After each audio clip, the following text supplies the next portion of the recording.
이제 바벨론에 의해서 폐허가 되었던 예루살렘 성에 페르시아 왕국이 들어오면서 고레스로부터 시작하여 다시 이 모든 지역들을 회복할 수 있는 기회를 허락해 주었습니다. 그래서 유다 사람들이 돌아와서 성전과 이 성을 다시 재건하는 일을 합니다. 그런데 다시 돌아왔을 때에 그들이 포로 기간 동안에 자리 잡았던 이미 이방 민족들이 있었어요.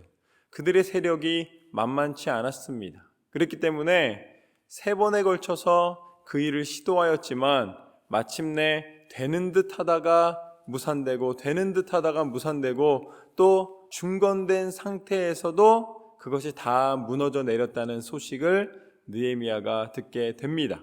그때 하나님이 주신 마음을 다시 한번 품게 되고 그가 이방 민족 가운데서 위치를 차지하고 고관이 되어서 그곳에서 자기가 누리는 것에서 만족하지 아니하고 자기 민족과 하나님이 주신 땅을 회복하는 데 마음을 주셔서 그 리더십을 갖고 회복하러 온 그 당시의 말씀들이 바로 느헤미야서입니다. 다시 유다에 있는 하나님의 성전과 이 성벽과 이 모든 것을 재건하는 일에 하나님이 부르셨고 그곳에 쓰임받는 장면입니다. 그런데 지금까지 방해했던 세력들이 느헤미야가 왔다고 해서 넉넉하게 자리를 내주지 않습니다. 특별히 오늘 말씀에서는 이 성벽을 중건하기 위하여 준비하고 시작을 했는데 다가오는 위험들을 보여주십니다. 1절부터 보면은 2절까지 보면은 산발랏이 우리가 성을 건축한다 함을 듣고 크게 분노하여 유다 사람들을 비웃으며 자기 형제들과 사마리아 군대 앞에서 일러 말하되 이 미약한 유다 사람들이 하는 일이 무엇인가? 스스로 견고하게 하려는가? 제사를 드리려는가? 하루의 일을 마치려는가? 불탄 돌을 흙 무더기에서 다시 일으키려는가 하고, 이 산발랏이라는 리더가, 그 지역을 다스렸던 리더가 유다 사람들이 다시 재건되는 것을 원치 않았습니다. 그러면서 이렇게 이야기하는 것입니다. 지금까지 매번 실패했는데 다시 시작한들 그게 되겠느냐? 너희 하나님이 도우신다는 그 약속 붙잡고 나왔지만 그것은 마치 돌무더기가 불에 탄 돌무더기를 다시 세우는 것과 다를 것이 무엇이 있겠느냐? 소용없고 쓸데없는 일이다 라고 이야기를 하고 있습니다. 비웃고 있는 거예요. 거기에 발을 맞춰서 도비야라는 사람이 또 이렇게 이야기를 합니다. 3절 보면 암몬 사람 도비야는 곁에 있다가 이르되 그들이 건축하는 돌 성벽은 여우가 올라가도 곧 무너지리라 하더라. 여우가 가벼운 한 짐승인데 가벼운 그 짐승이 그 무더기에 올라가면은, 이 성벽에 올라가면은 무너질 것이다 라는 것은 결국은 너희가 하는 모든 것은 다 쓸데없는 일이다 라는 아주 큰 비웃음입니다. 그렇다면 이런 비웃음을 들었을 때에 느헤미야가 취한 결정은 무엇인가? 그 다음에 어떻게 해야 되는가라는 모든 상황 속에서 느헤미야가 취한 것은 바로 이것입니다. 4절 말씀과 5절 말씀 한번 같이 읽겠습니다. 시작. 우리 하나님이여 들으시옵소서. 우리가 업신여김을 당하나이다. 원하건대 그들이 욕하는 것을 자기들의 머리에 돌리사 노략거리가 되어 이방에 사로잡히게 하시고 주 앞에서 그들의 악을 덮어주지 마시며 그들의 죄를 도말하지 마옵소서. 그들이 건축하는 자 앞에서 주를 노하시게 하였음이니이다 하고, 결국 느헤미야는 어떻게 하였는가? 하나님 앞에 기도한 줄로 믿습니다. 믿음의 사람들이 위기 속에서 일어나는 방법은 너무나 동일합니다. 한 번도 변한 적이 없어요.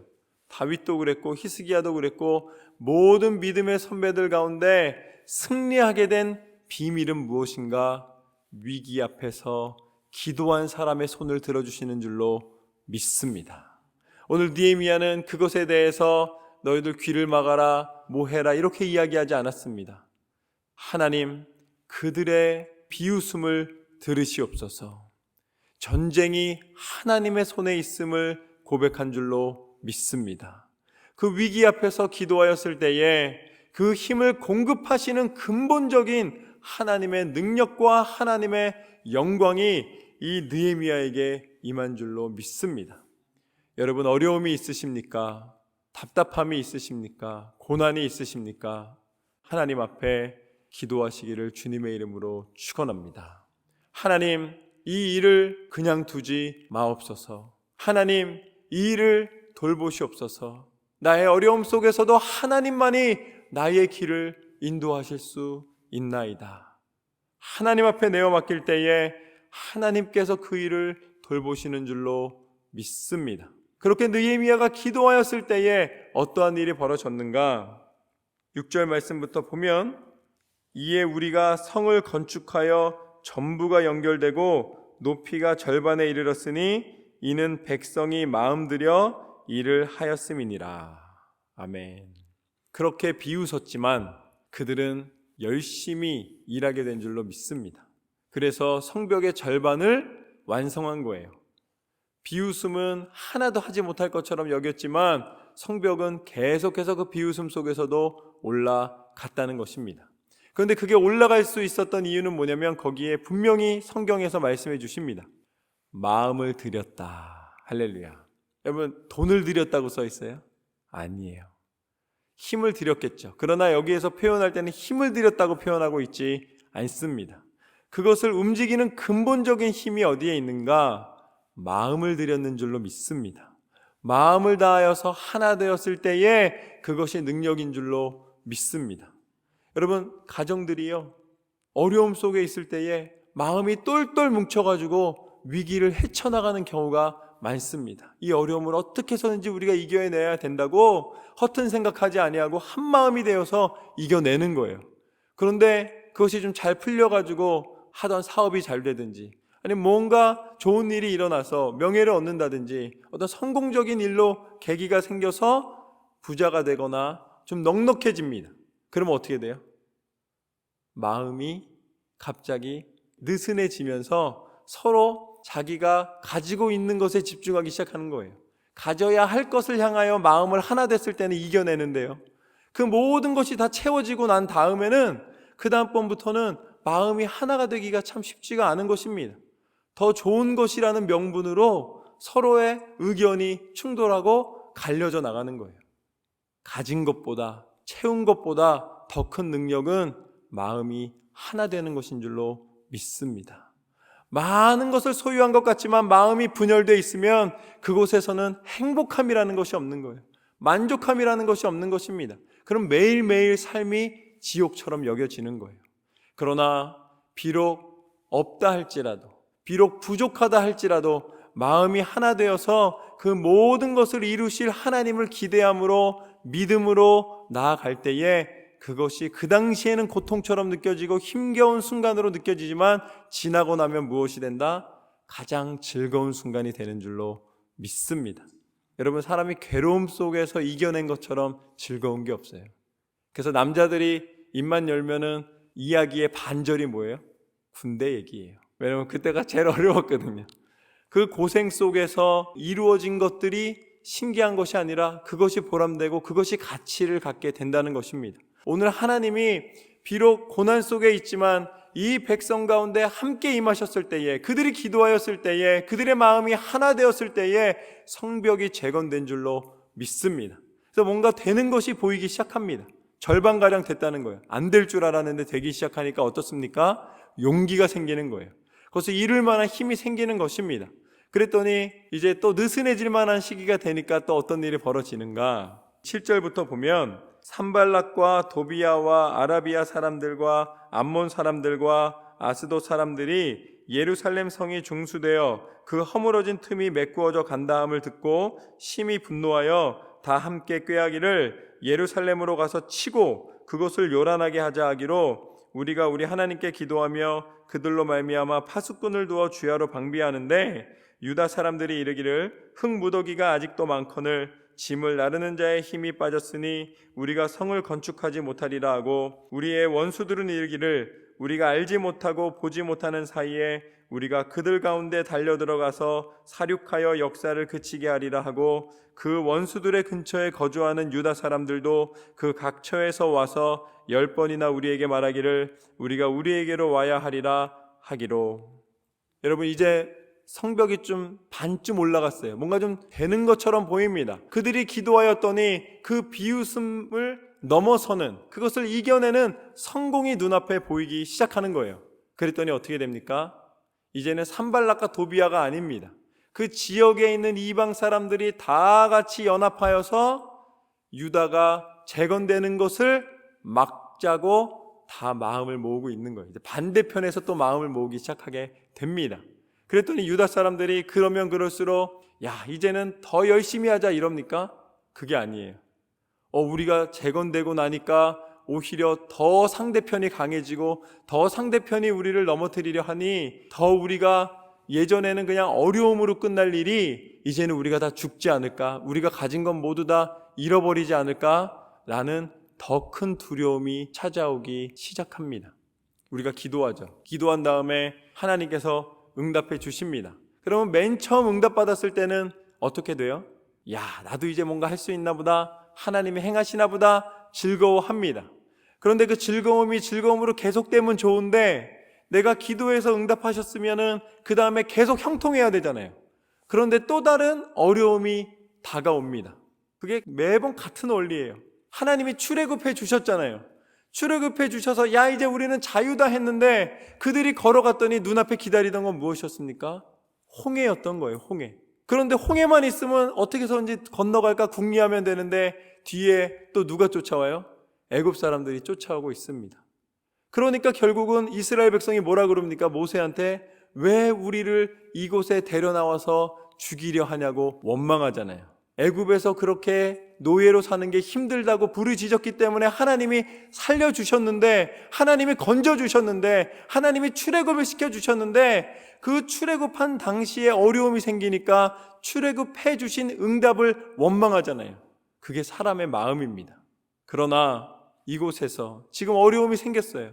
주변에 있는 이방 민족들이 이전에 비웃음은 아무것도 아닌 것처럼 이제는 아예 치러 들어오자, 공격하러 들어오자, 이제는 이 유다를 완전히 다시 한번 진멸시켜서 일어나지 못하게 만들자라고 연합군이 들어오는 더 어려움이 펼쳐지게 됩니다. 이거 성전 중간까지 괜히 지어가지고 더 큰 어려움에 들어가네 라는 마음으로 후회와 두려움이 그들에게 임한 것입니다. 그때 느헤미야의 또 다른 선택은 무엇이었는가? 13절과 14절 말씀을 보면 이렇게 나와 있습니다. 한 목소리로 함께 읽겠습니다. 시작.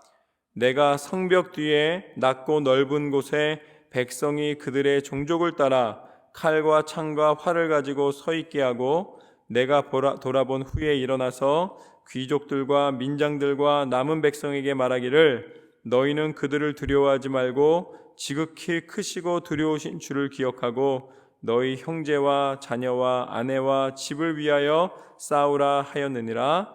아멘. 느헤미야의 선택은 무엇이었는가?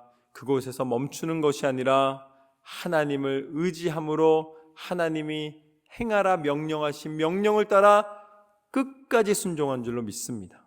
거기서 두려움으로 멈춰서지 않았어요. 타협하지 않았습니다.